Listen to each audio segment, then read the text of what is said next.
Friday, June 26th, 2015, post-draft day. How are all of you doing today? My name is Kevin Coe, and this is the Sideline Bleachers Podcast. Thank you oh so much for being here with us today. Now, like I said, it's post-draft talk, so let's get this puppy rolling.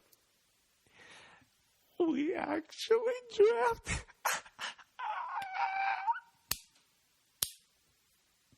Celebrate D'Angelo Russell, yeah, baby. Hell fucking yeah! You don't know how excited I was, or how shocked I was, really, when the Lakers took D'Angelo Russell. As Hollywood as can be, Mr. Lakers, there is no... Man, I'm referring to the Lakers right now as, like, a single person, like a single figure-headed man. I was about to thank Mitch, thanks, Mitch, but Mitch is, like, the most boring, nonchalant guy, Mitch Kupchak, and it's not like he'd ever do anything for Hollywood. He's probably like,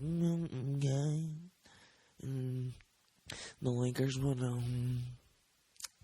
like to select,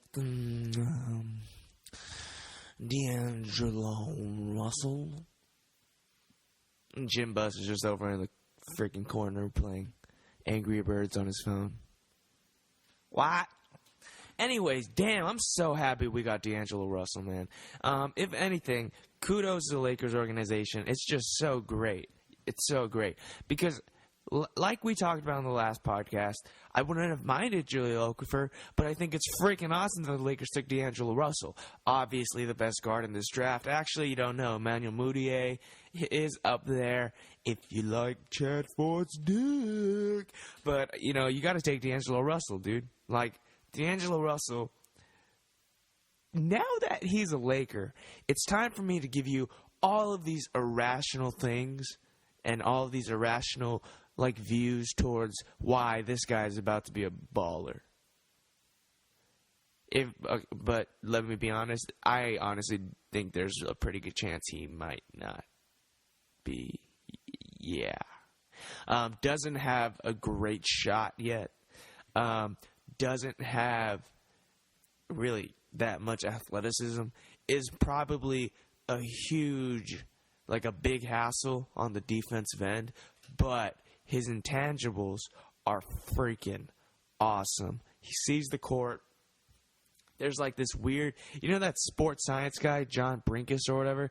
He did this sports science thing with D'Angelo Russell, and they give him goggles, they track his eyes, and they have a bunch of things in front of him, and one of them lights up, and you have to throw a basketball through that thing. It's like a hoop. And he did get the quickest reaction time from all the guys that have been tested there before using that same thing. And we're talking about guys like Colin Kaepernick, John Wall. So if anything, this guy can see the floor pretty damn well, right? Okay, I'm so excited about D'Angelo that we haven't even started talking about what the hell we're going to talk about today. Besides D'Angelo Russell, which we've obviously talked about, we'll delve into the draft a little bit. We have some people to think, hey, holy shit, they did a great job. And we have other people or other teams where we totally look at them and be like,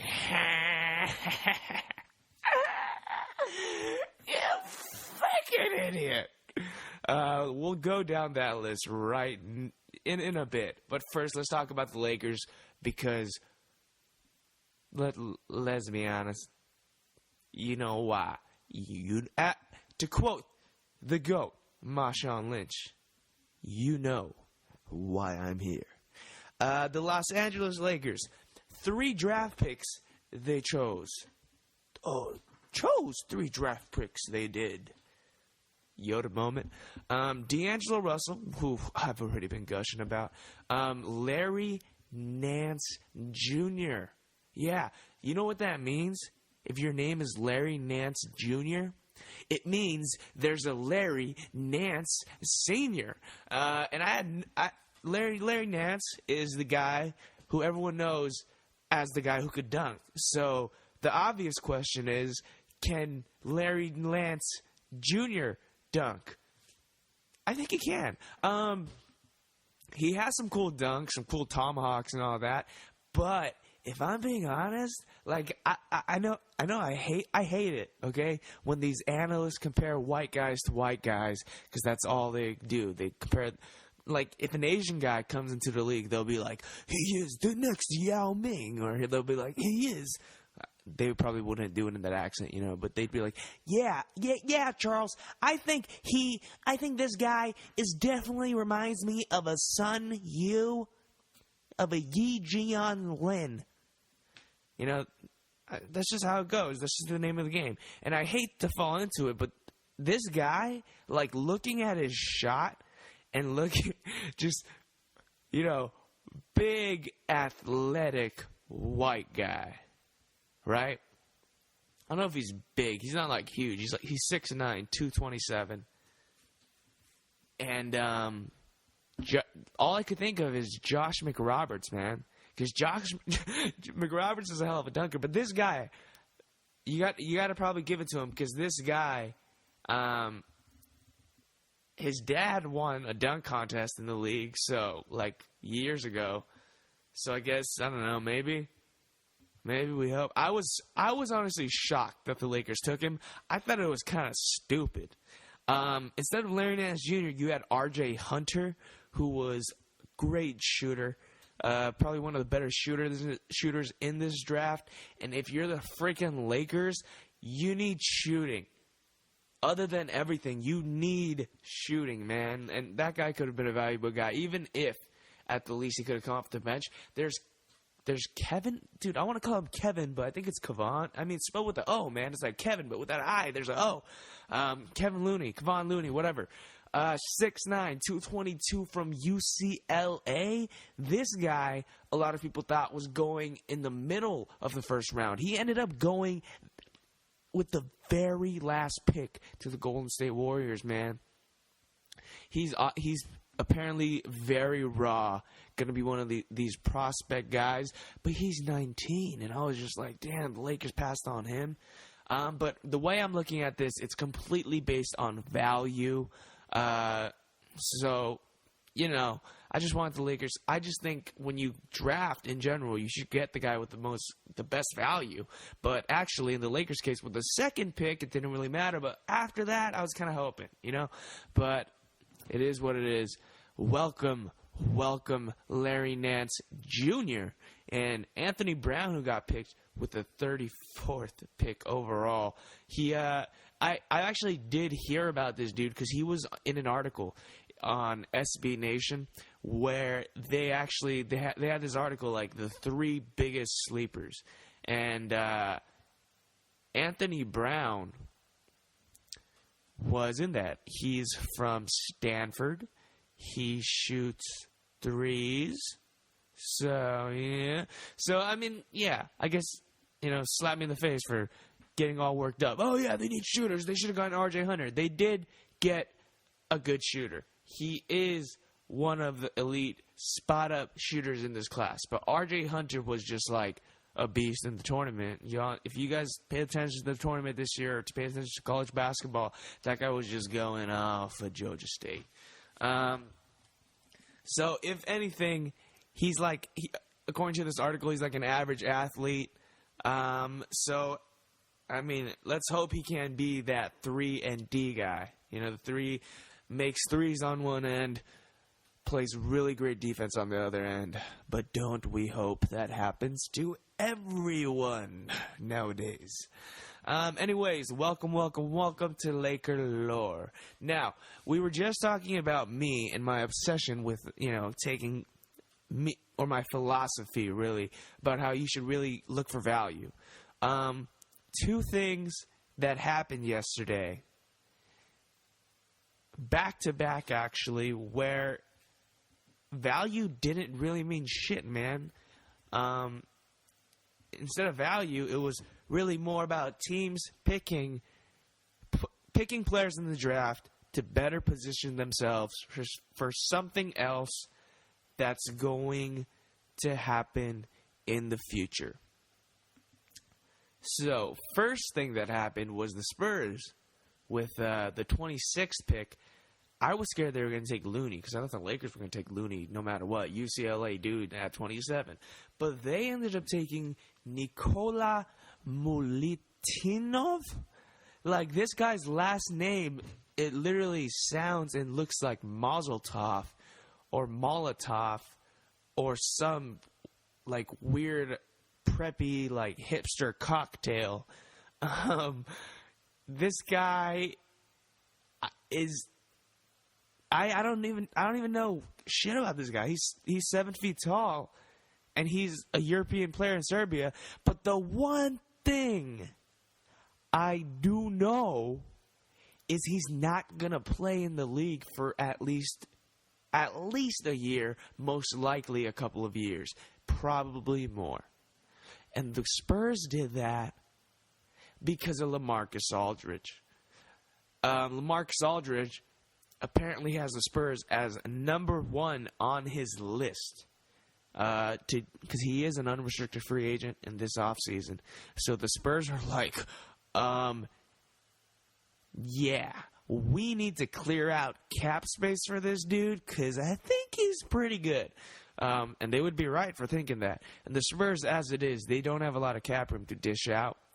So they're going to have to even make moves on top of the fact that they drafted a guy who they don't have to sign for years. So besides doing that to save money, they stashed a guy who maybe, I don't know, who knows, maybe he's a beast for all I know. We'll talk about that if I was going to say if and when, but I'll just say if that happens. Other thing that happened, and it wasn't back-to-back, I'm lying. It was like back-to-back because the teams, you know. The second thing that happened was the Lakers. I mean, it happened before, but I want to talk about the Spurs. Let's not talk about the logic of my chronological habits. The Los Angeles Lakers picked D'Angelo Russell second. Now, I mean, if you watch the draft, I don't have to tell you this because the first thing the guys said on TV were like, oh my God, does this mean that they're going to sign another big man? That's fucking crazy. Yes, it does mean they're going to sign another big man. But there's just as good of a chance that the Lakers don't get anyone. I, on one hand, am still banking on Kevin Love, who did not travel with the Cavaliers during their playoff run, who was really like quiet, very quiet guy, who's from UCLA, who probably will love it in LA without having as much damn pressure. Actually, he's going to have let's just get out of the way, folks. If he comes to LA, he's going to have a fuck ton of pressure. Like, we already know that. Laker fans are kind of hard on their players, really. Or Laker fans are very judgmental. They want results. They want rings, man. And if they don't get rings, they think something's wrong and they think it needs to be fixed. It's kind of like, really, just being an Angelino, it really is kind of like the cliche LA mentality of like, oh my God, like some dude checks in halfway through a year, something going on, and he's like, oh my God, why aren't we winning? Well, let's just throw a bunch of money at it and it'll go away and we'll see what happens. That's really what it is. In this case, the Lakers are hopefully going to throw a fuck ton of money at someone. Whether it be Marc Gasol, whether it be LaMarcus Aldridge, whether it be Kevin Love, whether it be Greg Monroe. The thing is, because they didn't get Jahlil Okafor, that means in the offseason they're probably 100% going to be shooting for the stars and trying to get a big man. And, folks, Rondo is probably not going to happen. I mean, we thought if they were going to get Jahlil Okafor that they would be primed to sign Rondo. But no, man. It looks like D'Angelo Russell, point guard of the future. Maybe Russell and Clarkson is the backcourt of the future. You don't know.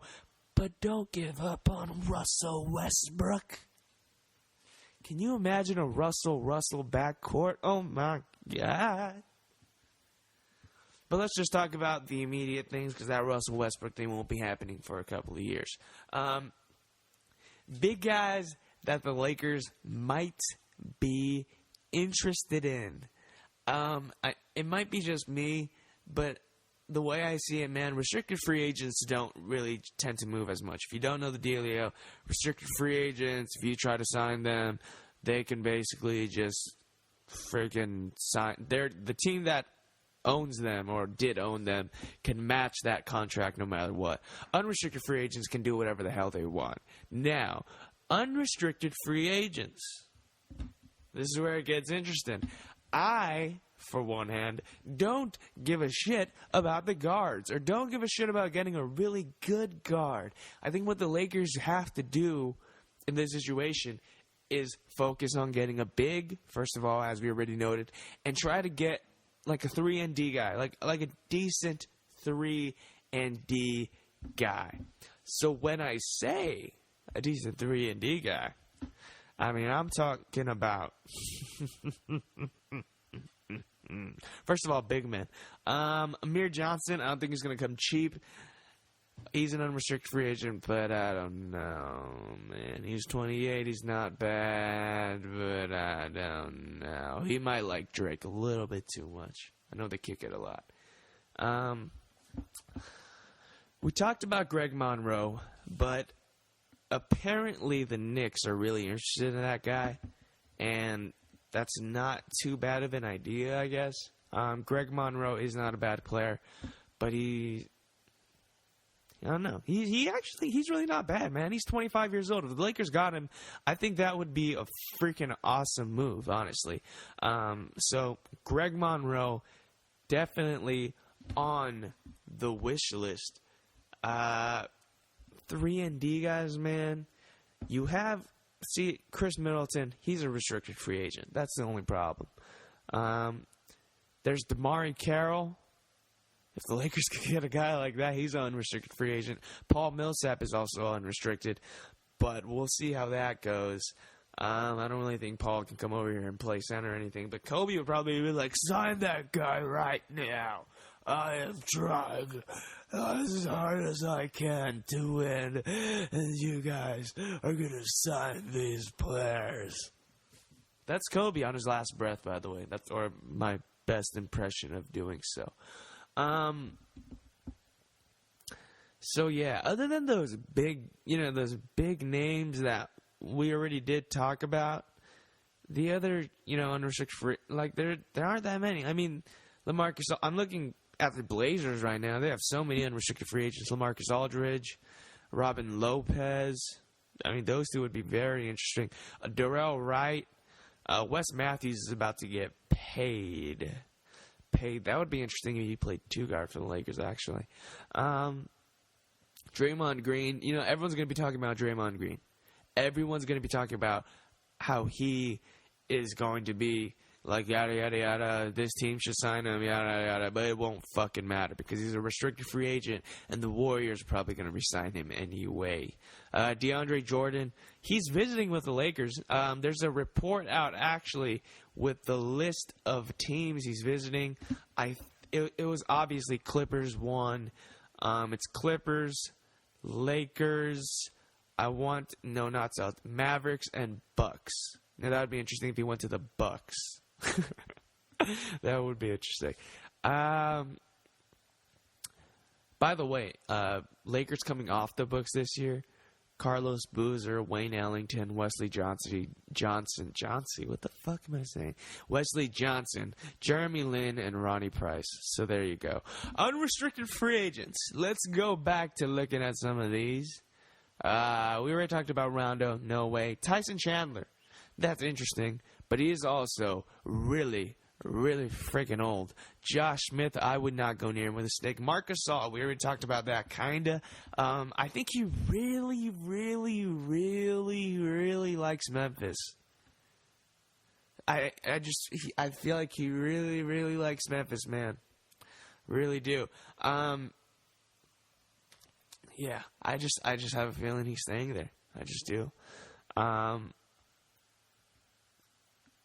than that, really, this free agent list is not as impressive as I thought it would be. I mean, the Lakers might be lucky enough to just get out of this with Brandon Bass. Thing is, Kevin Love, LaMarcus Aldridge, Greg Monroe. I mean, I know I'm forgetting one more. The Lakers are trying to get one of these guys, okay? The Lakers are. And hopefully they do. I pray they do. We're about to wrap it up here, but before I do, let me just make fun of a couple organizations because it's just always fun to do that. Now, I'm going to go through the top 10. Top 10.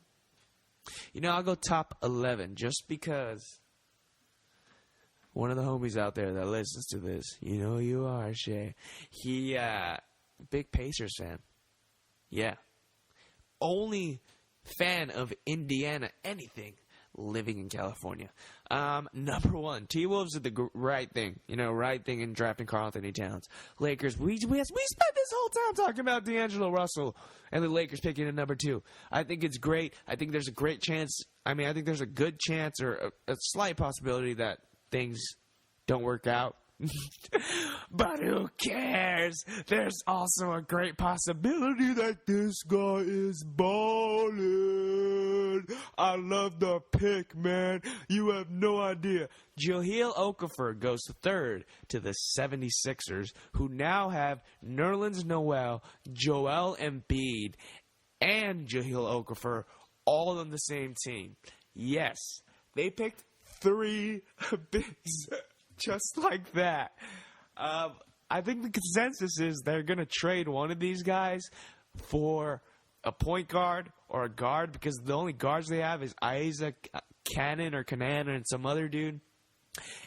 Or Tony Roten or whatever. Yeah, Tony Roten, fantasy god for 2 weeks. And Jahlil Okafor, man, I guess you could play Embiid at the 5, Nerlens Noel at the 4, and have Jahlil take, jump shots at the 3. That will just, all you old school basketball players who are like, the taller player always wins, that is just your pipe dream. Go and make love to that idea right there. I just think it's so funny, but it fits in with the whole we have to get assets thing that Sam Hinkie does over at Philadelphia. The number 4 pick, the Knicks, picked the guy I spent all last podcast making fun of, Kristaps Porzingis. You know what's funny is that I'm talking like this because this is as much intelligence I have about this guy because he's a freaking nobody and I have no idea who he is. I do know who he is because of YouTube videos. And, yeah, I don't know. The thing is, this guy he might be Dirk Nowitzki in 3 to 5 years. And by then, Carmelo Anthony will not give a shit about basketball. So, Knicks rebuilding, and Carmelo Anthony kind of fucked himself over. I just think it's so funny, man. R.I.P. Knicks tape. R.I.P. Number 5, the Magic took Mario Hezonja, who Chad Ford keeps referencing to as a J.R. Smith. I don't know if that's a good or a bad thing, but I think it's kind of stupid taking that guy, number 5, when you had Justise Winslow. If you really wanted a wing player to replace Tobias Harris, I don't know. But do what you got to do. He might be good.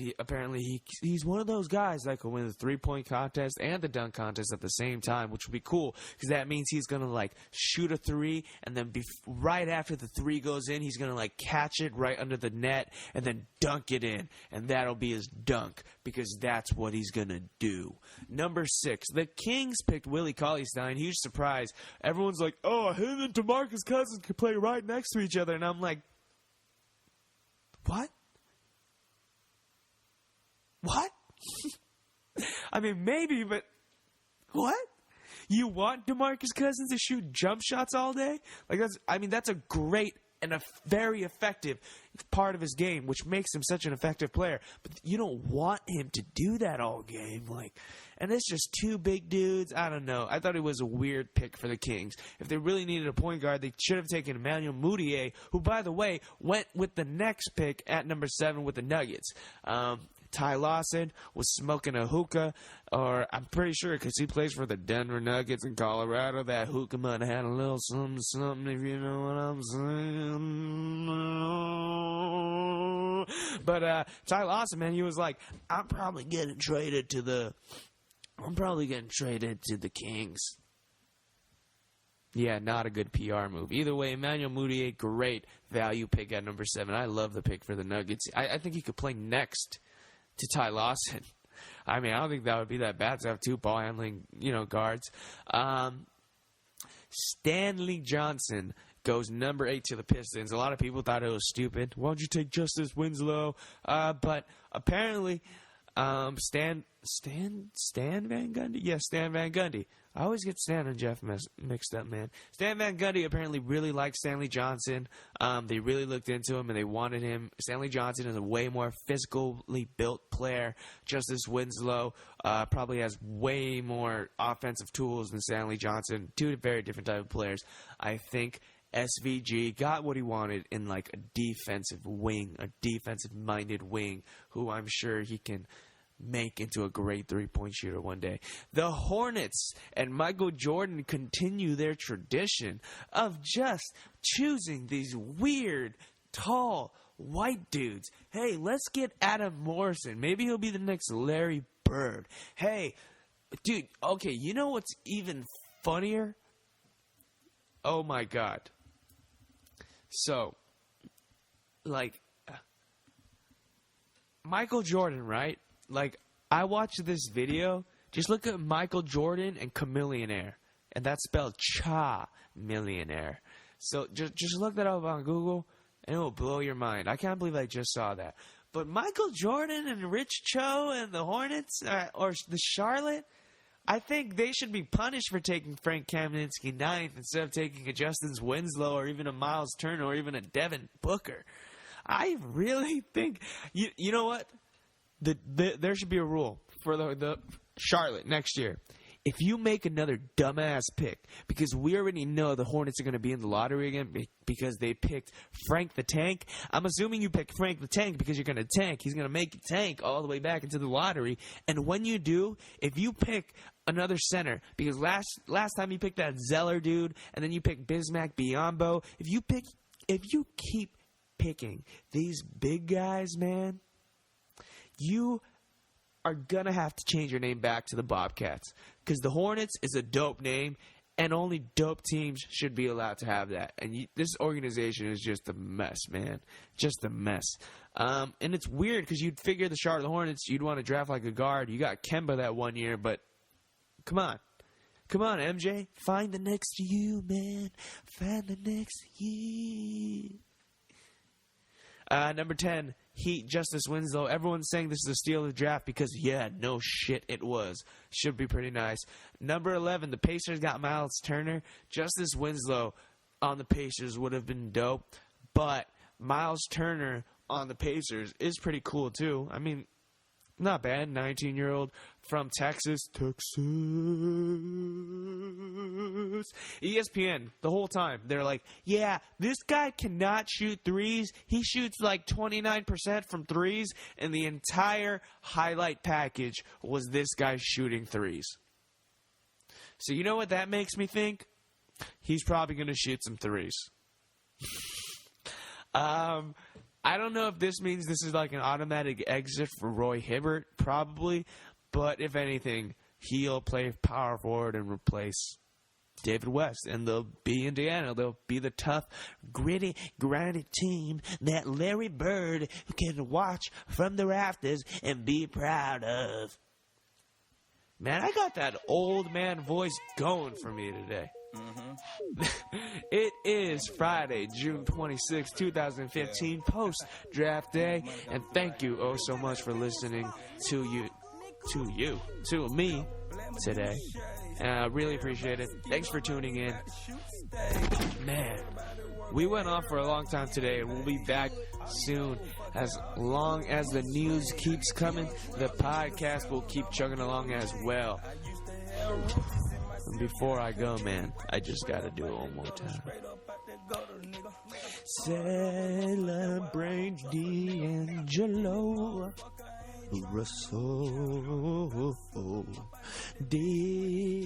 D'Angelo Russell in your face, motherfucker. You can stop the search. I got the ski mask on. You fuck around and yeah, we murking. You know I'm plug surfing. My partner serving. Don't tell them that we serving, cause these niggas be making me nervous. I gotta keep it on me, try me murk your ass on purpose.